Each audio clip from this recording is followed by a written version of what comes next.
way to meet Jesus is what? To admit you're a sinner.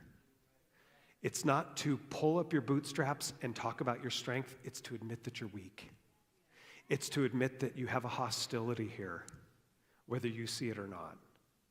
It's to admit that there's no ritual, there's no religious rite, there's no potion, there's no incantation, there's no particular way of doing something that could make him love you. He would die 10 million deaths for you, apart from anything you have done. That's the gospel.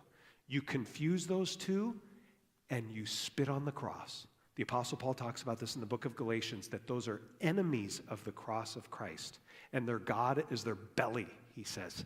What? Their God is just to stuff themselves with things that they love to advance themselves. And when you can't admit that you're a sinner, it's spitting upon the cross. What does Paul say in Galatians? He says, if righteousness could